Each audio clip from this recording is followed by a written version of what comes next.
नमस्कार दोस्तों, स्वागत है आप सभी का आपके अपने YouTube चैनल सिंपल मार्ग में। दोस्तों, अगर आप हमारे WhatsApp ग्रुप को ज्वाइन करना चाहते हैं तो डिस्क्रिप्शन में उसका लिंक दिया है, वहां जाकर आप हमारे WhatsApp ग्रुप को ज्वाइन कर सकते हैं। नर्मदे हर। दोस्तों, नर्मदा परिक्रमा की इस बहती धारा का आज अपना दिन है 94। शनिवार 7 अप्रैल 2018। गाडरवाड़ा से पिठेरा, नांदेड़, पनागर, होशंगाबाद जिला, पिरहा पिपरिया, बनखेड़ी से बांछावानी। हम प्रातः 4:50 पर रात्रि की शांत नींद के बाद जागे। सुबह के सारे अनिवार्य कार्यों से मुक्त हो हमने पूजा की और फिर 6 बजे तक हम सामान समेट आगे बढ़ने को तैयार हुए। हमने मंदिर में जाकर देवी देवताओं को प्रणाम किया और सुंदर सी नर्मदा मैया की मूर्ति का भविष्य में हम फोटो अवश्य ही कैमरे में कैद कर सहेज लेंगे, इस भाव से हमारे आगे बढ़ने की जानकारी सेवक भैया को दी। उन्होंने मुझे चाय प्रसाद दिया। महाराज जी अभी दिखाई नहीं दे रहे, इसीलिए अब उनसे मिलने का प्रश्न ही उत्पन्न नहीं होता। हमारे नोटबुक पर सील और हस्ताक्षर ले हम इन आश्रम के सेवादार भैया को नर्मदे हर करके आज के प्रवास पर आगे बढ़े। सुबह एक गांव को पार करने के दौरान हमारी वेशभूषा को देख एक खूंखार सा दिखता कुत्ता मुझ पर भौंकने लगा। हमारा उसे अनदेखा करके ऐसे आगे बढ़ना शायद उसे भी मनुष्य की भांति खटक रहा था, अतः रुककर उसका इलाज किया जाना अब आवश्यक था, क्योंकि वो मेरे इतने पास आ गया था कि मेरे अगला कदम बढ़ाने पर शायद वो मुझे काट ही लेता। ऐसे में हम रुककर जहाँ थे वहीं खड़े हो गए और उसको हमारे हाथ की लाठी का भय दिखाने का प्रयास करने लगे।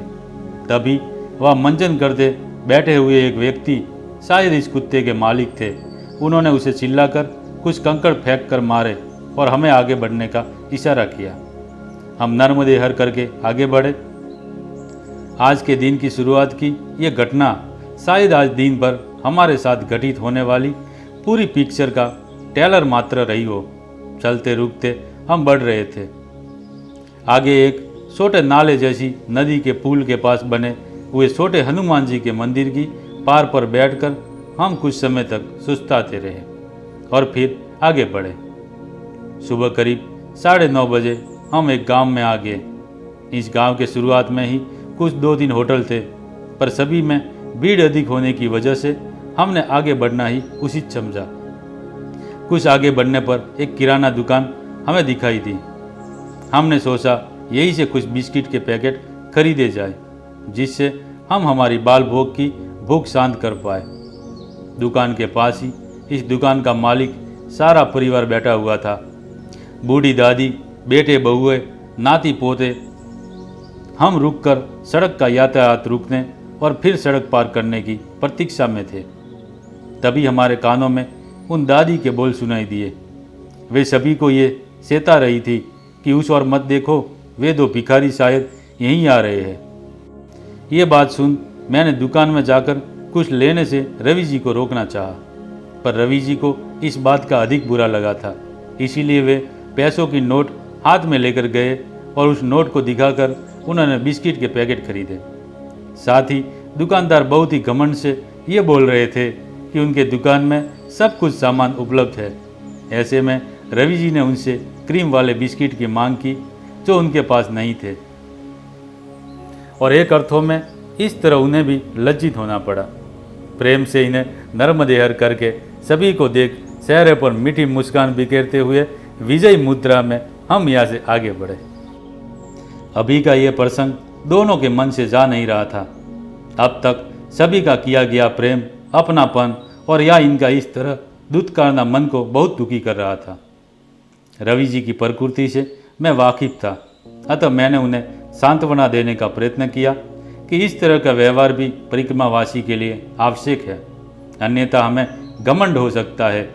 सभी अगर हमारे साथ सम्मान और आदर से व्यवहार करते रहेंगे तो हम भी स्वयं को कुछ अधिक श्रेष्ठ ना समझने लग जाए। शायद इसीलिए मैया ने हमें इस तरह की कड़वी दवाई पिलवाई है। जैसे हम सम्मान को सामान्य रूप से ले रहे हैं, वैसे ही हमें इस अपमान को भी सामान्य रूप से ही लेना चाहिए और ये घटना मन से निकाल देनी चाहिए। वैसे भी अब हम करीब 500 मीटर आगे तक चलकर आ गए थे।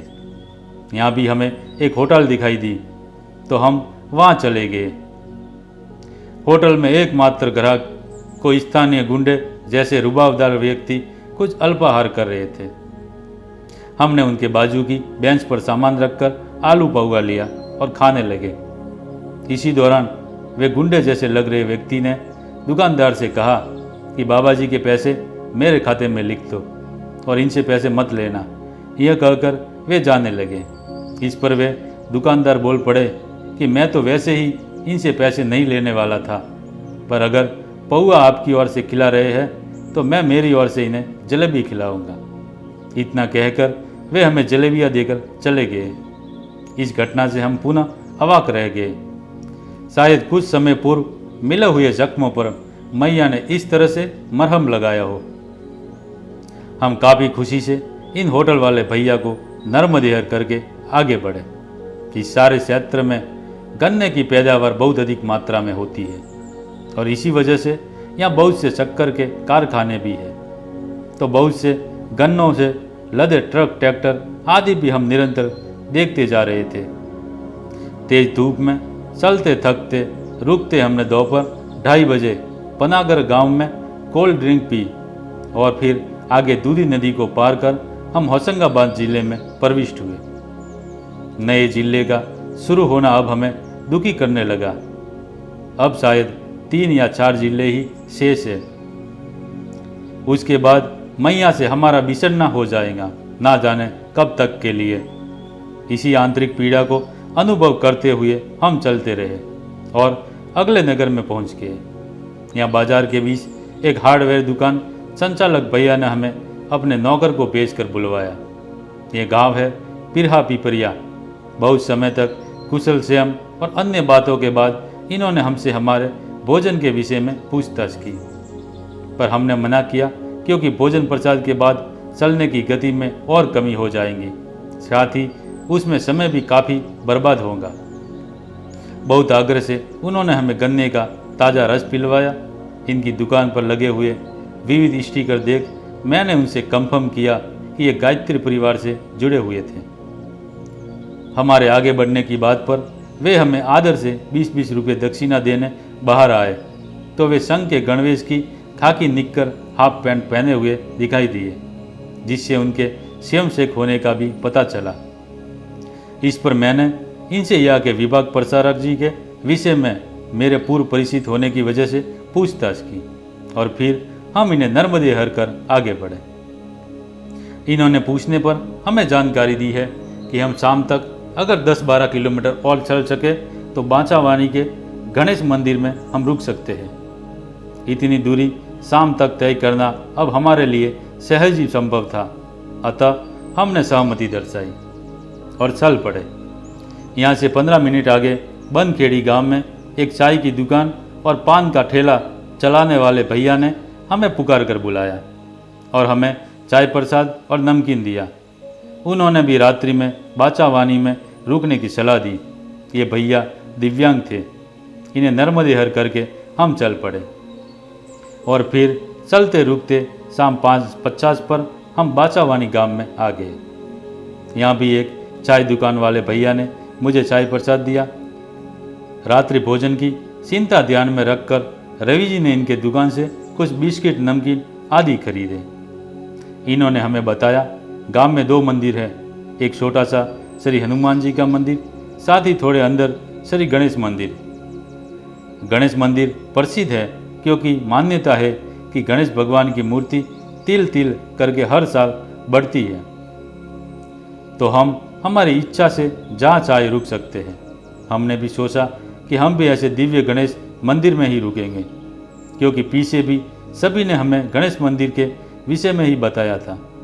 हम इन्हें नर्मदेहर करके गांव में दाखिल हुए। खुले मैदान के पास बना छोटा सा हनुमान जी का मंदिर हमें दिखाई दिया।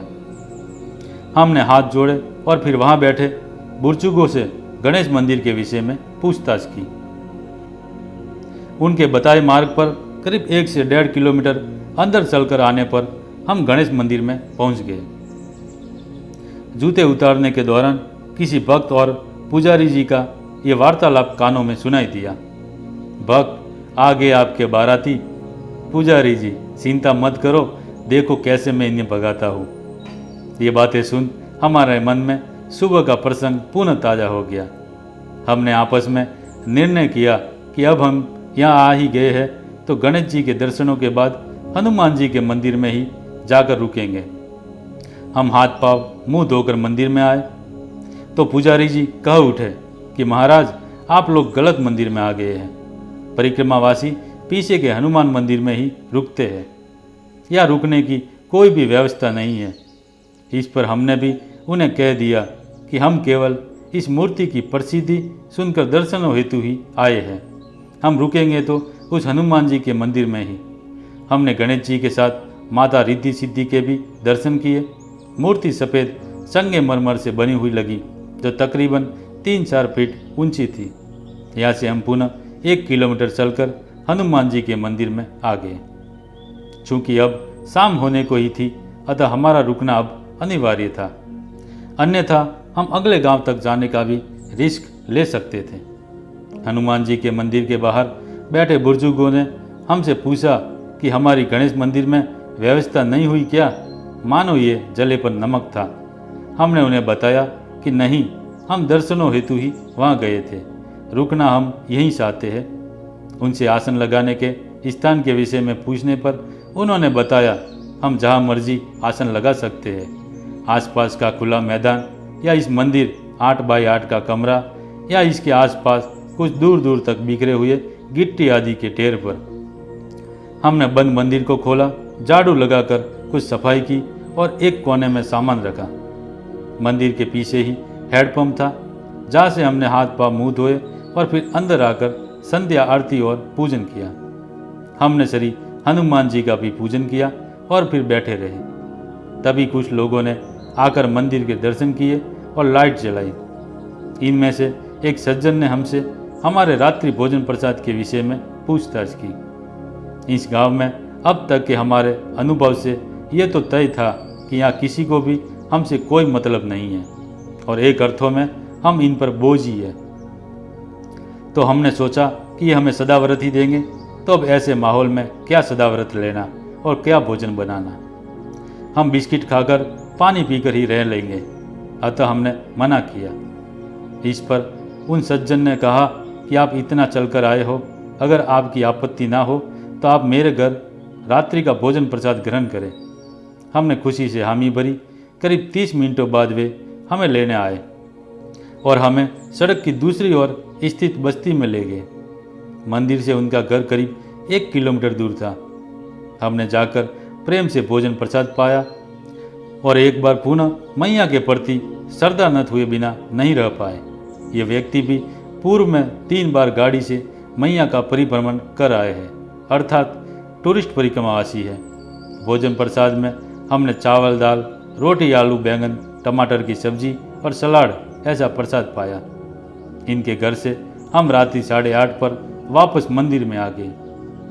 हम कहीं भटक ना जाए, इसीलिए ये हमें छोड़ने मंदिर तक आए। हमने उनका आभार माना और नर्मदे हर करके इन्हें विदा किया। इन्होंने बताया कि हम जब सोना चाहे लाइट बंद करके सो सकते हैं। इनके जाने के बाद हमने कुछ बातें की, लेखन कार्य किया और फिर सारे काम निपटा कर रात्रि 9 बजे के आसपास सोने के लिए आसन लगा, लाइट बुझा लेट गए। 2 मिनटों में ही 3-4 लोग आ गए और हम पर जोर जोर से चिल्लाने लगे कि क्यों हमने मंदिर की लाइट बंद कर दी। हमने उन्हें बताया कि हमें एक भैया ने बताया था कि हम जब सोना चाहे तो लाइट बंद करके सो सकते हैं और मंदिर के लाइट जलने और बुझने के विषय में हमें कोई जानकारी नहीं है। उन्होंने धमकी भरे लहजे में कहा कि लाइट बंद नहीं करना है, परिक्रमावासी बन गए हो और इतना भी नहीं पता कि मंदिर की लाइट बंद नहीं करते हैं। हमें इनकी अल्प बुद्धि और हमारी वर्तमान परिस्थिति दोनों पर तरस आया।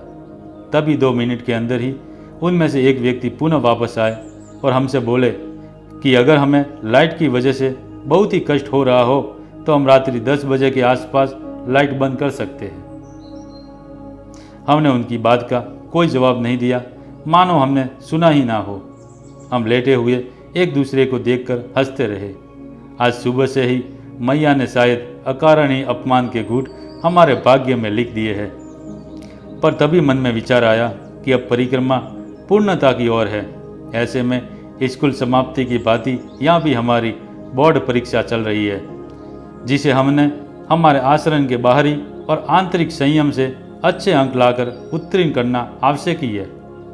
जैसा मैंने शुरू में ही उल्लेख किया था कि ये मैया का बोर्डिंग स्कूल है। यहाँ हर दिन हर पल हमें नई नई परीक्षाओं का सामना करना है, नए अनुभव लेना है और उन्हीं के आधार पर स्वयं के वर्तमान जीवन में आवश्यक सुधार कर आगे के जीवन का निर्धारण करना है। ये सारी बातें सोचते हुए हम लेटे रहे। इस मंदिर का आकार प्रकार देख हमें मोलकी के श्री हनुमान मंदिर की याद हो आई। रात्रि करीब 10:45 पर रवि जी ने लाइट बंद किया और फिर हम 12 बजे तक शांति से सो पाए। 12 बजे मच्छरों के हमले से हमारी नींद टूट गई। हमने उठकर पानी पिया और फिर लेटे लेटे दूर से आती आवाज़ों को सुनते रहे। वे लोग परिक्रमा वासियों के विषय में बहुत भद्दी बातें करते रहे। विविध गालियों के अलंकरण परिक्रमा वासियों को लगाते रहे। मन था कि हम तत्काल ही सामान समेट यहाँ से आगे बढ़ जाए, पर हम सूर्यास्त से सूर्यास्त तक स्थानबद्ध रहने के परिक्रमा के नियम से बंधे हुए थे। इनकी बातों में कुछ सच्चाई थी, कुछ झूठ, क्योंकि हमने भी ग्रामीणों की श्रद्धा का गलत फायदा उठा उनका शोषण करने वाले कुछ परिक्रमावासी भी देखे थे और उन जैसों के विषय में ही ये लोग चर्चा कर रहे थे। ये सोच गेहूं के साथ जौ के पीछे जाने की कहावत याद आ गई। पर अभी जो हम थे, मच्छर भगाने हेतु हमारे पास की कुछ अगरबत्तियां जलाने के बाद ही हम बहुत मुश्किल से रात्रि 2 बजे सो पाए। किनारे किनारे जाने और मैया से दूर सड़क मार्ग का आधार लेने से हुए इस बदलाव का कटु अनुभव आज सारे दिन सुबह से मिला, जिसमें जमीन आसमान का अंतर था। फिर भी अचानक मन की कल्पनाओं पर भी हंसी आ गई। इतना सब होने पर भी मन कल्पना कर रहा है कि अगर सुबह इस गांव को छोड़ते समय किसी ने भी हमें चाय प्रसाद हेतु निमंत्रण दिया तो हम वो अस्वीकार करेंगे और अब इस गांव में किसी के घर से पानी तक नहीं लेंगे। मंदिर के ही पास कई बैठे हुए शराबियों के झुंड और दूर कई लेटे लेटे आपसी चर्चा में परिक्रमावासियों को अलंकृत करते वचनों को सुनते हुए आंख लगी। दुख इस बात का हुआ कि रवि जी के कोमल मन को ये सब सहना पड़ा। आज हमने करीब 32 किलोमीटर की यात्रा पूर्ण की। नर्मदे हर। दोस्तों, अगर आपको हमारा वीडियो अच्छा लगा हो तो लाइक करें, अपने मित्रों में शेयर करें और हमारे चैनल को सब्सक्राइब जरूर करें। नर्मदे हर।